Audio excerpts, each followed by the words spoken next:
성경의 정경화 첫 번째 시간입니다.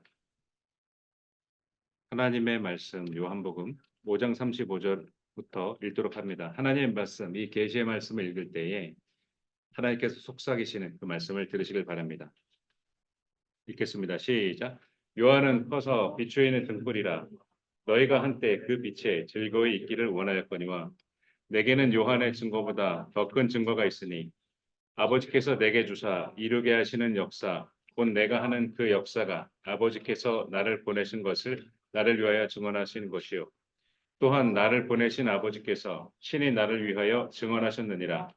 너희는 아무 때에도 그 음성을 듣지 못하였고 그 영상을 보지 못하였으며 그 말씀이 너희 속에 거하지 아니하니 이는 그가 보내신 이를 믿지 아니함이라. 너희가 성경에서 영생을 얻는 줄 생각하고 성경을 연구하거니와 이 성경이 곧 내게 대하여 증언하는 것이니라. 기도하시겠습니다. 말씀이신 하나님이시여, 우리에게 말씀하시니 참으로 감사합나이다. 우리가 언제 어디에 어떤 상황에 있든지 하나님의 말씀은 우리에게 오늘도 쉬지 않고 말씀하시나이다. 우리의 영을 열어주시고 우리의 믿음을 하나님의 말씀에 동이게 하시고 우리의 귀를 하나님의 말씀에 쫑긋이 세워 아버지께서 주시는 그 말씀을 받아들이고 하나님의 말씀을 기준으로 일평생을 살아가게 하옵소서. 성경의 정경화 시간을 통해 하나님의 말씀을 더 소중히 우리가 간직하고 아버지께로 더 가까이 다가가게 하옵소서. 처음 시간이 오니 마치는 시간까지 악한 마귀에 틈타지 않을 수 있도록 우리를 지켜주시며 우리의 예배를 받아주옵소서. 예수님의 이름으로 기도드렸습니다. 아멘.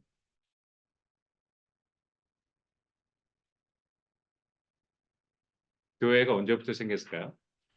교회는 사도행전 2장에 나온 오순절 성령 강림 그때 그 사건 이후에 시작되었습니다. 유대인들만 있던 곳이에요. 그죠? 유대인들만 존재했어요. 유대인 출신의 크리스천들, 기독교로 개종한 기독교 신자들이 있었어요. 크리스천, 유대인 크리스천.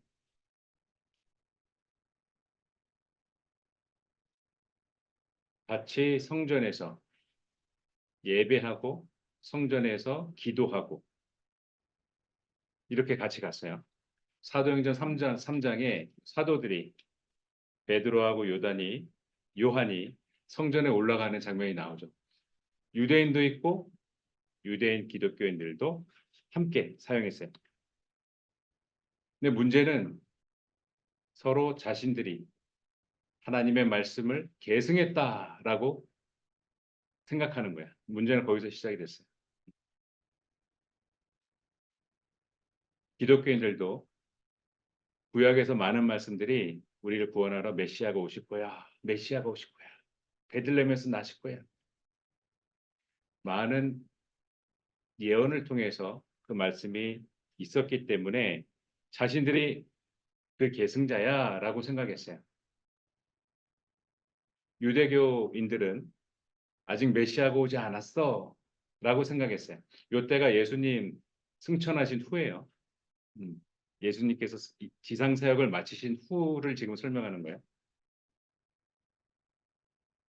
그리고 주후 70년에 예루살렘 성전이 파괴됩니다. 로마 제국이 침략했죠. 성전은 불타고 모든 보물들은 약탈당하고 돌 위에 돌이 남아있지 않게 예수님이 말씀하신 바로 그 장면이죠. 요하나 벤 자카이라는 이 체고랍비는 병사들이 지푸라기 있잖아요. 집을 끓여가지고 먹을 게 없으니까 집을 끓인 물을 먹었어요. 이런 상태, 이런 병사와 이런 군사력으로 저 로마 군을 이길 수 없다라고 판단했어요. 그렇게 해서 나를 이 성에서 나가게 해달라라고 요청했는데 여기서는 죽어야 나갑니다. 죽지 않고는 이 성에서 나갈 수가 없습니다. 요하난 벤 자카이는 이 로마군의 지도자를 만나서 협상하려고 했던 거야. 못 나가니까 이렇게 했습니다. 관에 들어가서 죽은 사람으로 위장을 하는 거였습니다. 이때 전염병이 돌고 그러면 예루살렘 성에 로마군이 침략을 하면 들어가거든요. 전쟁에서 이기면 들어가는데 그때 전염병에 걸린 시체들이 옆에 쌓여져 있으면 자신들에게 불이익한 거예요. 그걸 원하지 않은 거예요. 너무 불결한 거예요. 자기들이 그 전염병에 옮을 수가 있는 거예요. 그래서 던 게이트, 시체들이 나가는 문이 있어요.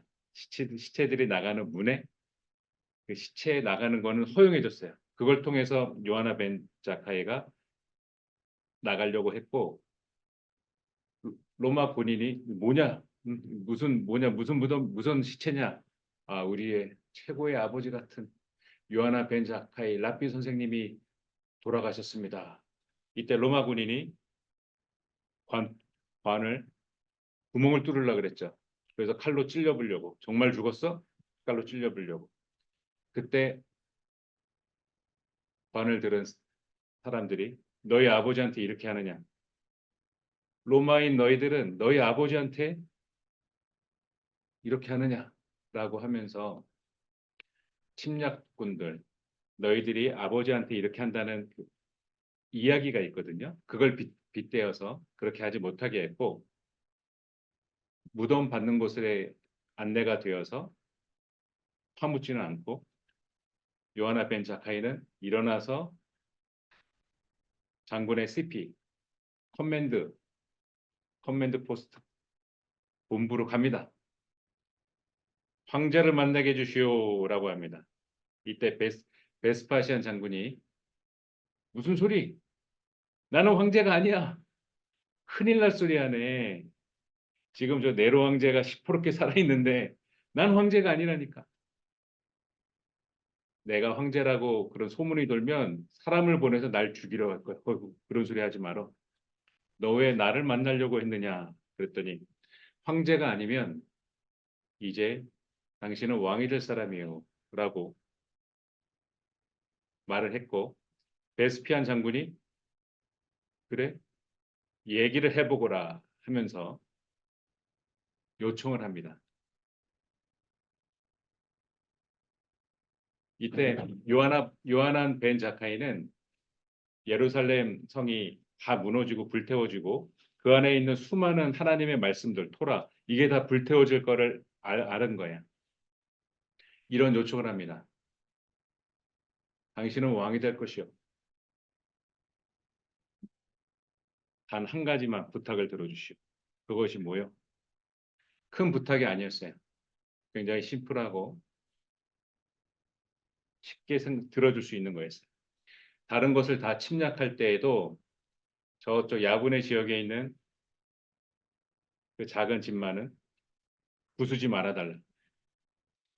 그곳에서 몇 명의 랍비들하고 하나님의 말씀을 연구하고 하나님의 말씀에 대한 집필을 하고 그걸 할 수 있도록 허락해달라고 했어요. 그래서 지금 저 안에 있는 랍비들을 꺼낼 수 있게 해달라라고 허락을 받았어요. 이후에 베스파시안 장군이 정말 요하난 벤 자카의 말처럼 네로 황제가 자살하고 그 밑에 있는 장군이 황제가 됐다가 살해당하고 황제가 됐다가 살해당하고 황제가 됐다가 살해당했어요. 베스피안 장군 차례까지 왔어요. 베스피안 장군이 황제가 돼서 가고 그의 아들 티투스 장군이 여기를 함락시킵니다. 그때 아버지 베스피안 장군이 말을 합니다. 얘야, 그 늙은 유대인의 그 선생이라는 자가 이런 요청을 했다. 나는 들어준다고 약속했어. 그러니 그 선생이 요청한 대로 야분의 지역에 있는 작은 건물 그 학교를 침략하지 말고 부수지 말고 그곳에서 그들이 랍비라는 사람들이 자신들의 하나님 말씀을 연구할 수 있도록 허락해라 라고 해서 하나님의 말씀이 보존되고 기록이 이어졌어요. 요 얘기를 여러분 밥 먹기 때 들으실 거예요. 지금은 짧게 얘기했어요. 바로 그곳에서 야분에 있는 그 작은 학교에서 최고의 랍비들이 모여서 하나님의 말씀을 연구하고 하나님의 말씀을 옮기고 하나님의 말씀을 이야기로 풀어내는 탈무드가 편찬이 돼요. 이걸 한 번에 읽으면 7년 이상이 걸려요. 한 번 읽으려고 그러면. 이렇게 해서 유대교는 이어지게 되었고 율법 중심의 유대교를 만들었어요. 기존엔 성전 중심이에요, 여러분. 하나님의 성전에서 하나님 예배하고 하나님의 성전에서 제사 드리고 성전 중심의 유대교에서 성전이 파괴되고 없어졌잖아요. 지금까지 없잖아요. 벽 하나만 남아있거든요. 율법 중심의 유대교가 되었고 지금 이들은 제사 드리지 않고 기도문을 쭉 읽습니다. 쭉 읽어요. 그런 예배를 드리고 있죠. 이때 형성이 된 거예요. 그게. 그러나 우리는 기독교인이고 예수 그리스도를 나의 구원주로 받아들이고 믿는 사람들이에요. 성자 하나님이신 예수님께서 이 땅에 오셨기 때문에 더 이상의 성전은 필요가 없다. 그래서 하나님께서 부신 거다. 우리는 그렇게 해석하고 그렇게 생각하는 사람들이에요. 아멘. 요하나 벤 자카이는 유대교의 초대 수장이 되었어요. 성전 없는 유대교예요. 이제 지금부터는. 요하나 벤 자카이는 유대인 크리스찬들, 유대인 기독교인들이 이 성전에 들어오는 것을 허용했어요. 거기에 신경 쓸 여유도 사실은 없었고 자기가 할 일이 너무 바빠가지고. 그러나 그 다음에 지도자가 된 가말리엘 2세, 어디 많이 들어본 것 같잖아요. 가말리엘 2세. 바로 바울 사도의 스승이었던 가말리엘 1세가 이 가말리엘 2세의 할아버지예요. 바울 사도의 그 스승의 손자예요. 가말리엘 2세는 기독교에 대해서 아주 적대적이었어요. 그렇게 해서 성전에 유대인 기독교인들이 왕래하는 것을 아주 못하게 하고 싶었어요. 그렇게 해서 18 기도문, 그러니까 쉐몬의 에스레이가 18이에요. 유대인들은 기도할 때 기도문을 낭송하거든요. 쉐몬의 에스레이를 낭송하는데 없는 구절을 하나 껴넣었어요. 그게 기독교인을 저주하는 기도예요. 12번째 기도문을 껴넣었는데 중간에 딱 교묘하게 중간에 껴넣었죠. 그래서 19 기도문으로 암송하게 됐어요. 하나씩 읽어볼까요? 자, 1번서부터. 자, 앞에 화면을 보고 1번서부터 읽습니다. 시작. 조상을 지키시고 사랑하시는 하나님, 전능하신 하나님, 하나님의 이름에 거룩합니다. 하나님이 거룩합니다. 그의 이름이 거룩합니다. 네 번째, 인간에게 지식을 주시는 하나님, 회개하게 하소서, 용서해 주소서, 구원하소서, 치료하시고 건강을 주소서, 흉년을 주소서, 흩어진 디아스포라를 돌아오게 하소서. 이게 저거예요. 포로로 끌려간 이스라엘 백성이 지금 다 모이질 않았어. 우리가 남과 북으로 동포 그러잖아요. 다 흩어졌어요. 각각 나라에서 흩어졌고 70년이 지나는데 안 돌아와. 거기서 정착을 해서 잘 살고 있기 때문에 안 돌아와. 그런 가운데서 다시 모이게 해달라라는 거예요. 디아스포라를 돌아오게 하소서. 다시 11번 시작. 정의를 회복해 하소서. 이단을 멸하소서. 의인을 축복하소서. 예루살렘을 재건하소서. 다윗의 후손을 보내서 다스리소서. 기도를 들어주소서. 시온산에서 성전 예배를 회복하소서. 감사의 기도, 평안을 주소서. 이렇게 읽는 거예요. 기존에 기독교인들을 이단이라 하지 않았는데 이 암송하지 않았는데 12번째 이걸 넣었어요. 그 저주문이 어떻게 생겼는지 한번 읽어보겠습니다. 시작. 배교자들에게는 어떤 소망도 없게 하시고 우리의 생애 동안에 오만의 지배를 속히 근절하시며 나사렛인들과 이교도들이 일순간에 멸망하도록 하시고 그들을 생명책으로부터 지워버리셔서 의인들과 함께 기록되지 않게 하소서. 오만한 자를 겸손케 하시는 오 여호와여, 당신은 복되시도다. 유대인들은 기독교인들을 지금도 이렇게 바라봐요. 지금도 이렇게 저주하고 지금도 예배를 방해하죠. 이스라엘 현지에서는 그 기독교인들이 주일날 예배를 드리면 돌멩이를 던져요. 테러를 계속 행해요. 이게 유대인들의 시선이에요. 이렇게 해서 기독교인들은 회당에 가지 못하게 됐어요. 성전이 없어졌고 회당에서 예배를 드렸는데 가지 못하게 됐어요. 이때 분리가 된 거예요. 이때부터 분리가 된 거예요. 처음부터 분리가 된 게 아니에요.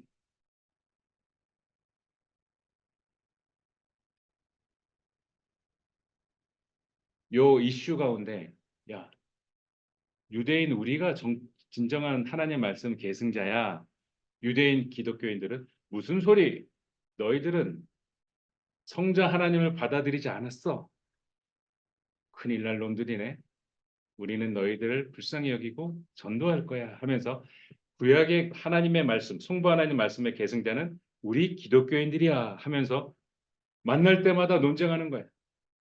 어느 게 맞네? 야, 메시아는 안 왔어. 기독교인들은 무슨 소리야? 우린 주 예수 그리스도를 믿어야 구원받아. 이러면서 그분 다시 오실 거야. 이렇게 구름 타고 오실 거야. 계속 논쟁을 피는 거야.